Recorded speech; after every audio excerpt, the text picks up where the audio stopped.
All right, good morning, everyone. Hope you all are having a good day today.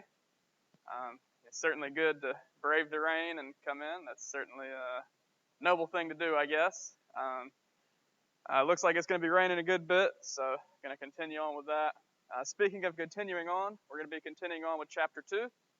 So last class, we covered a lot of the theoretical components of it. We talked about what strategy was. We talked about, what the competitive advantage was, all those sorts of things. Today is all about the application of those topics, and it's specifically about showing how actual firms use the various components. This is a very important chapter, talking about organizational strategy in particular. I'm not sure about the undergrad curriculum here, but a lot of schools have a strategic management class where you do a whole semester of nothing but strategy. I don't know if we have that here, but regardless, it is an important thing because it really kind of shapes how businesses operate. So just kind of recap, we'll be covering organizational strategy. We'll talk about competitive advantage. We'll talk about how information systems play a role in these. Specifically, when we think about information systems in the year 2021, one of the big ones is going to be things like e-commerce, making sure that people can purchase goods online. That's a very important thing for many people. Then, of course, we'll be covering specifically the application of all this. So before we jump in and start talking about individual companies, it's important to have a broad picture of what the economy as a whole is. Now, it's just one measure I have up here. It's the S&P 500. So basically, if you're not familiar with the S&P, it's an index of the 500. I'm not going to say the most valuable firms because that's not what they are, but it's 500 very valuable firms. It does, of course, include among the most valuable, but there are exceptions to that. Notably, a company like Tesla was not introduced to the S&P until very recently, and they may not still be in there, but certainly for a long time they had a very large market cap, and they were not included within the S&P 500, whereas there were companies with smaller market caps that were included in the S&P 500. So I need to back up a little bit and explain what a market cap is. So market cap is basically a value of a firm. So to calculate the market cap, you take the common share price and you multiply it by the common shares outstanding. So when you multiply that, you get the value of the firm. Why is it the value of the firm? Well, we have the efficient market hypothesis. And the efficient market hypothesis says that investors are going to use every single piece of information they have to accurately determine what a company is worth. So that's a very important thing to keep in mind, is that this S&P 500 is a great index for what the market as a whole is doing. So when we look at this, we can certainly see some patterns. Looking as of incredibly recently, it's done pretty well. But looking at early 2021, around February and March, we see that it certainly had some a little dip there. Of course, there was a global event happening around that time. Unfortunately, there was lots of job loss, lots of economic activity ceasing, and that's very unfortunate. And we can see the impact of that. Certainly, looking at that, it took between, I'd say, 10 and 20% of the market value was just gone. So certainly that's something to keep in mind. That's an exogenous event, a pandemic, something like that. Looking back a little further, of course, we can see, 2009, where we had the subprime mortgage crisis, another exogenous event. Took a big chunk of the market value out of the market. Lots of investor sort of worries and stuff like that around that time. Certainly, I believe that took about 50% of the market pretty quickly. So certainly lots of events can happen. If we go back a little bit further, right around early 2000, we can see some little loss of value there. Of course, the dot-com crash and other events in 2001. So, that's pretty much what we're looking at here. We kind of see some picture of what the economy as a whole is doing. So the rest of the class, well, I'm not going to say there, but a good chunk of the class today, we're going to be looking at individual stocks. Now, when we think about an individual stock, it's important to remember that there's no one factor that can be attributed to the entire value of a firm, but that could certainly have a positive or negative trend. So I've got a video here, and I'm going to make sure that I mute the recording. So I'll be sure to put all the video links inside of the YouTube description, so make sure you check there. But I'm going to go ahead and mute this.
Okay, so sorry about that. We'll have to be switching back and forth.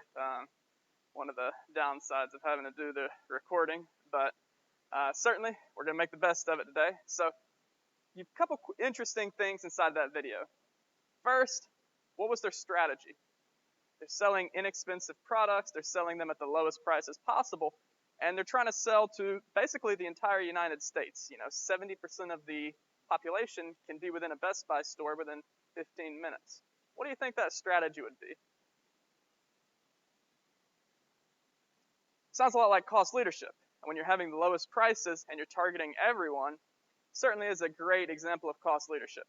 Now, you'll notice that around the time this was produced, it was 2014. So they had a new CEO come in, turn things around. 2012, Best Buy was not doing so well. But within a couple of years, he was able to kind of refocus the company, focus more on cost leadership, and focus on getting product to people as quickly as possible. So, of course, since they've done quite well. And, of course, in present time, they're doing even better.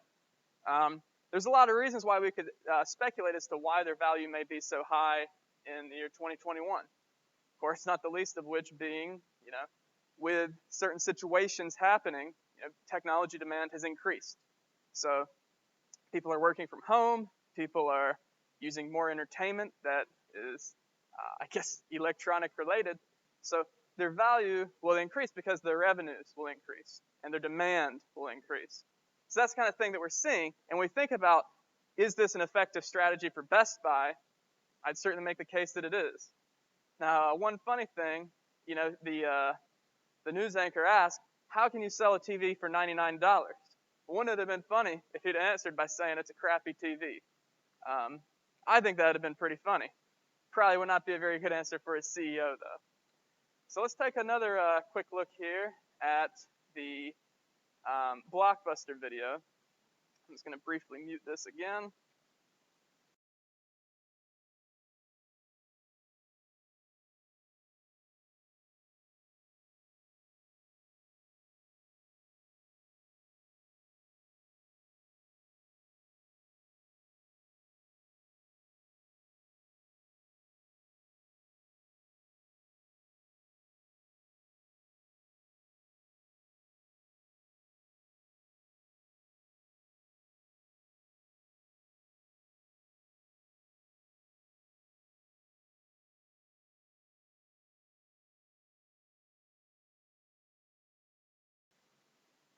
Okay, so how did that work out for Blockbuster? Did Blockbuster really dealt that defeating punch to Netflix? No, they didn't. They had their certain way of doing things, and unfortunately it didn't work out too well for them. They failed to adapt to market changes. Very rapid change. You think about early 2000s to mid 2000s to late 2000s, one of the major driving factors behind the adoption of things like streaming services, of course, is home broadband services. Last class, we talked about how difficult it is to start up a broadband company, looking at how low rivalry the industry is. But, that sort of infrastructure that was put into place allows a company like Netflix to be successful. How successful would streaming services be if we were on dial-up speeds? Probably not very successful. So that's another exogenous event that Blockbuster did not account for.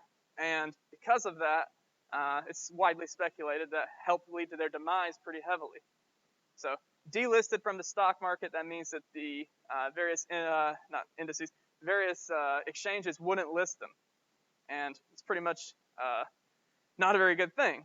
So they went bankrupt in 2010, and I believe there's still one or two locations, maybe somewhere up in Alaska or something.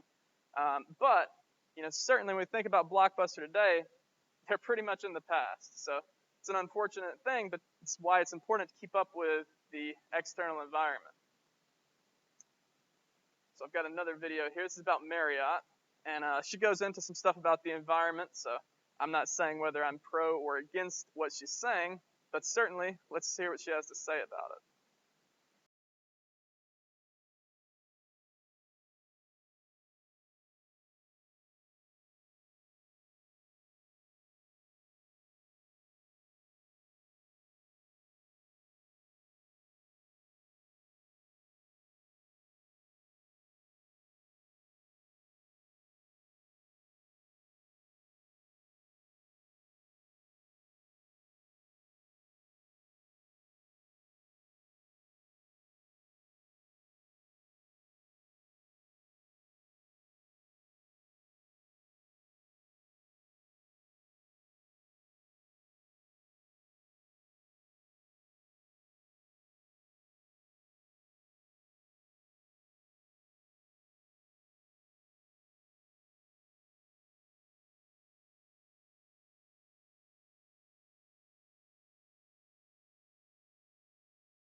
So I just want to make note, I'm not condoning what they're doing or saying it's right or wrong. I'm certainly also not saying that any islands are going to be underwater in 30 years. I think that there's a lot of back and forth on that. I'm not going to get into that. But certainly looking at what she's saying about lowering the cost of goods sold, what she's doing is she's doing things like making sure that they can reduce the cost of doing linens by only doing them about 1/3 as often. That's certainly going to be a very advantageous business decision. On top of that, you can further use that as a marketing decision. You can market to people who, that's important to them. That's certainly going to be a great selling point to differentiate your business. It's a competitive advantage that other hotels maybe don't have. So when we think about that, I'd also, of course, like to make note, don't exclude the benefits. It's certainly not going to be an advantageous idea to not focus on things like a 401k and retirement plans. I'm certainly not advocating for that at all. But looking at how this is done, you can probably tell by how she was speaking about the 401ks, that was filmed around 2008. So certainly in present day, they'd be doing a lot better. But you look at what's happened to Marriott, they've done pretty well overall, not necessarily kept up completely with the market, but certainly not lagged behind either. There's one exception to that, though. 2020. What happened to them in 2020? Certainly, there's a lot of people not traveling so often. So, their occupancy, I believe for hotels, I read in the Wall Street Journal a couple months back that occupancy was typically around 90 to 95% for most hotel properties, but it dropped to 30 to 40% from basically March all the way until, I believe, September. So, going from having 90% occupancy to having 30% occupancy, that's quite a drop. And how do you respond to that? Well, it's not going to be easy. There's going to be lots of fixed costs with a property. You have, of course, the property itself, any sort of mortgage associated with it, however it's financed, you're going to have some sort of payment with that. You have property taxes. You have employees. We could argue whether employees are a fixed cost or whether they are a variable cost. But certainly, to some extent, you're going to have a fixed cost with some amount of your employees. Possibly others could be a more variable cost, depending upon how the business is structured. So thinking about all those things, it's going to be very difficult to say, yeah, I'd like to buy some stock in Marriott. That's certainly not something on most investors' mind at that time. So we can see they've dipped, but they've almost recovered to their previous peak. So that's pretty impressive for them to be able to do. Okay, let's take another look at a company here.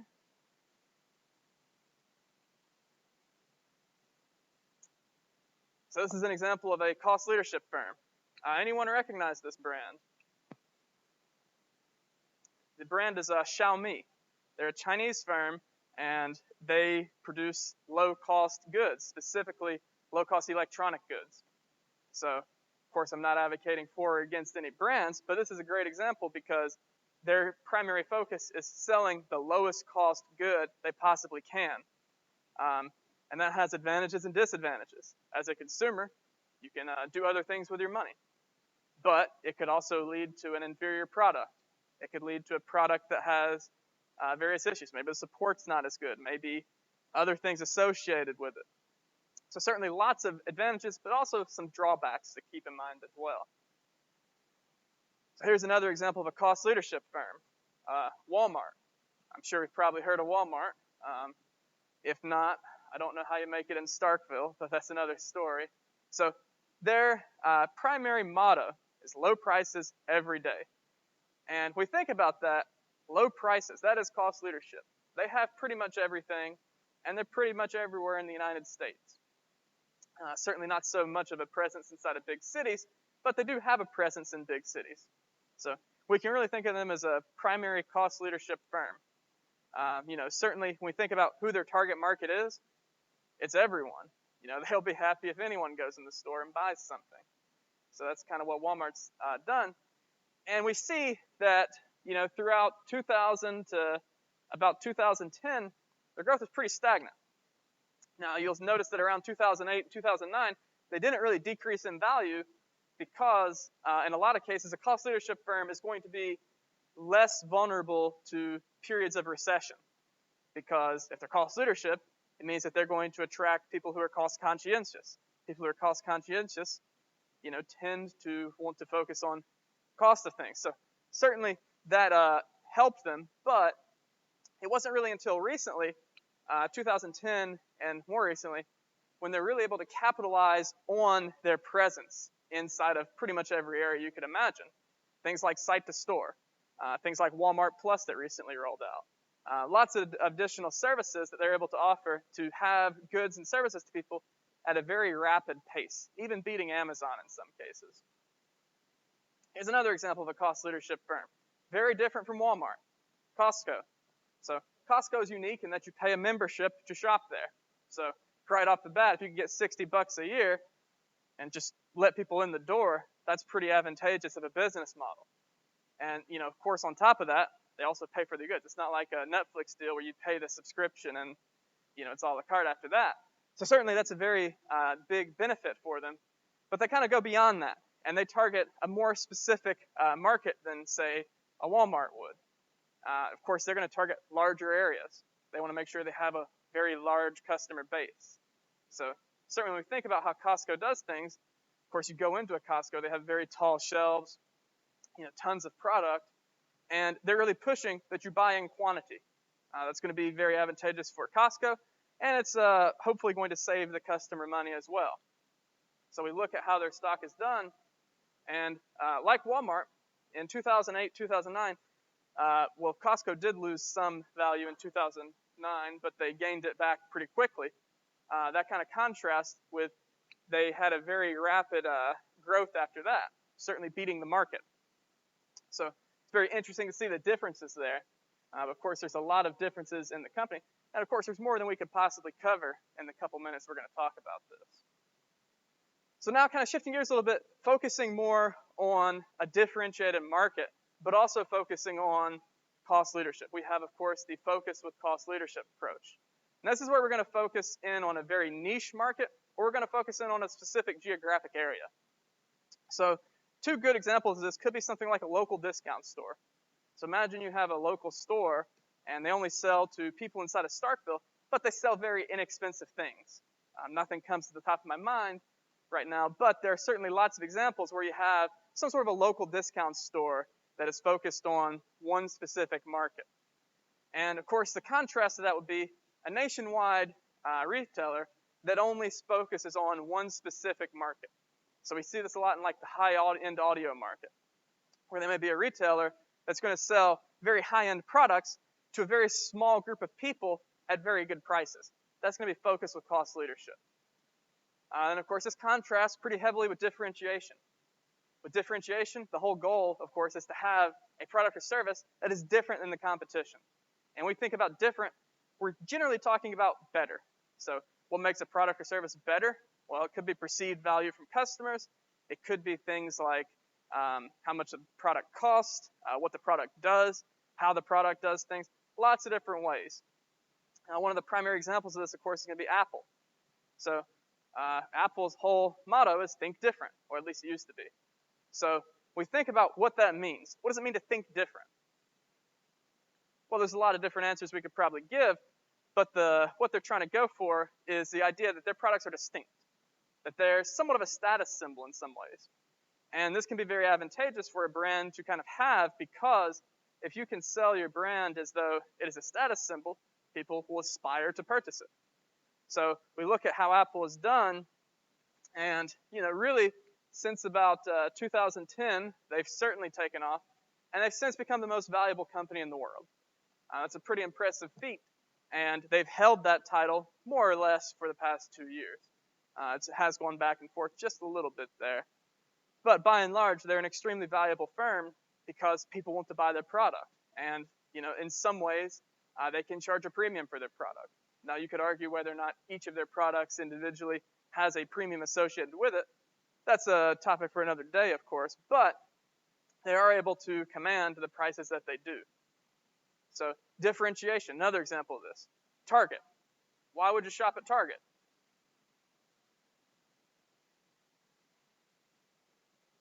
They do have quite a bit of everything. Why not just go to Walmart? could be better quality? The answer I'm kind of looking for is because it's not Walmart. So, certainly if you prefer to not shop at Walmart, Target could be a great option. So with that in mind, that's pretty much their entire selling point there. So we see their stock pretty stagnant from, I'd say, 2000 all the way up until 2016, has since done a lot better. So we think about, what does that mean? What has happened in 2016 that has made things do a lot better? Well, the economy as a whole has certainly improved since 2016, so present. And they've certainly been able to take advantage of that, being that they're a differentiation-focused firm. So it can be more challenging to grow in a stagnant economy if your strategy is differentiation, because people may not have the additional income to purchase your goods and services. So I'm going to play just a little bit of this video here. It's from T-Mobile. This is when they were branding themselves as the uncarrier. So I'm just going to play just a little bit. It's quite a long video.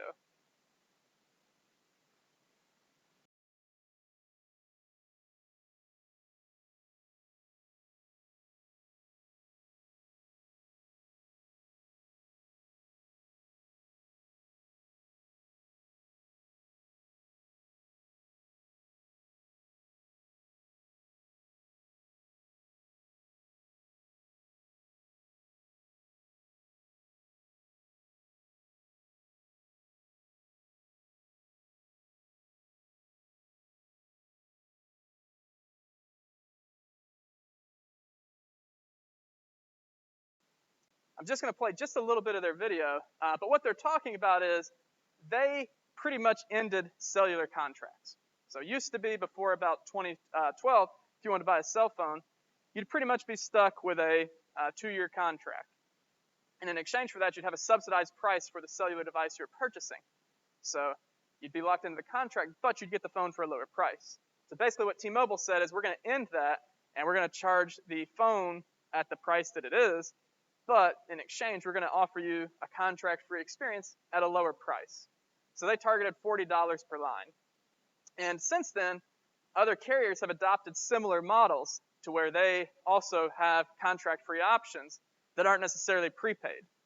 So that's certainly something that T-Mobile has done, and they've done it pretty well. Looking at when they actually implemented these changes, so right around 2014.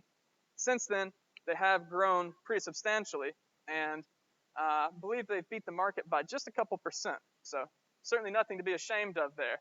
But that's a very interesting business decision to make. Had none of the other carriers followed them, they probably would have been able to grow substantially more, but in so doing, they were still able to realize some additional sales they otherwise would have missed out on. So another example of differentiation, Whole Foods. What's different about Whole Foods? So there's a lot of things different. Of course, one of the big things that's different is the prices. The joke is that it's whole paycheck. I'm not saying that's a particularly funny joke, but certainly when we think about what the product costs at Whole Foods are, they're going to be substantially more than rival firms for groceries. Now, of course, it has since changed since the Amazon acquisition, but I believe their products still average about 35% higher than competing grocery retailers. So that's certainly going to be something that they're going to be able to draw in customers who want to be seen at Whole Foods. They're also going to be able to draw in customers who perhaps are more health conscious, or perhaps like some of the products, whatever the case may be. They're able to target their specific audience that they're after and offer them these sorts of groceries that they like. And of course, lastly, we're going to talk about focus differentiation. So focus differentiation, just like with focus with cost leadership, what we're talking about is targeting a very specific market. This could be a geographic market, or this could be a sort of more specialized niche market, but it could still be nationwide. So those are the two options there, and we're talking about also focusing on the differentiation aspect. So either offering a different or better product, or offering it in a different way, whatever the case may be, that's what we're focused on with focus differentiation. So two good examples, this could be like a local boutique store. So if you have some specific interest, maybe it's offered at a local boutique store, probably not going to be the lowest prices, but maybe you prefer that sort of atmosphere, maybe you prefer to have the small town feel, whatever the case may be, it's going to be focused on having the broad appeal while also having, somewhat of that focused appeal on one specific market. And of course, this is going to also have things like high-end, specialized high-end brands. So you're thinking about the highest of the high-end brands, whatever the industry may be. If we're talking about home audio, it's going to be those very high-end, hi-fi home audio systems. Whatever the case is, that's what we're talking about with focus differentiation. So now let's shift gears a little bit and talk about using information systems to gain lots of value. So one of the primary examples here is going to be Uber. Now, Uber is famous for having a very large information system. And this information system contains things like traffic times. It contains things like pretty much every route that's ever been taken on the app. You know, it contains driver information. It contains payment information. It contains things like what sort of events are going to be taking place in a given area, so they can adjust the pricing accordingly through things like surge pricing. It's very advantageous for Uber to do that. If they were unable to do that, they would lose out on additional revenue and not price the rides according to the market demand. So all that information they're able to use, and they're able to, at a very low overhead overall, offer a service at a lower price than their competition. So their competition is going to be things like Lyft. It's going to be things like traditional taxi services. Those are going to be their primary competition. So they're able to use that information system and get a lot of value from it in that fashion. So looking at their stock, they had an IPO in 2019. Looks like got a little loose connection there. So they had their IPO in 2019. Of course, in early 2020, their value dropped due to global events, of course. But it's since recovered, and it's higher than it ever has been. And a good explanation for why that could be other services they provide, things like Uber Eats. That's certainly going to be used by a lot of people who are maybe afraid, for whatever reason, to go out and pick up their food. So that sort of delivery service is going to help them realize that value. Airbnb is going to be another firm that's going to use heavily an information system to provide a good or service that they don't even really own. You know, to my knowledge, Airbnb doesn't have any properties that they rent out. Instead, they rely on people to rent out their own properties through the service. And basically, they're taking a cut of that and not really providing a product or service other than the marketplace itself. So it's a very advantageous market to be in. They have that large economy of scale where lots of users, lots of places to rent. They're able to realize that. Now, I do want to play a quick little video to show how RadioShack used an information system. So it's a Seinfeld clip, so some of you may remember this, but it could be before some people's time, I don't know.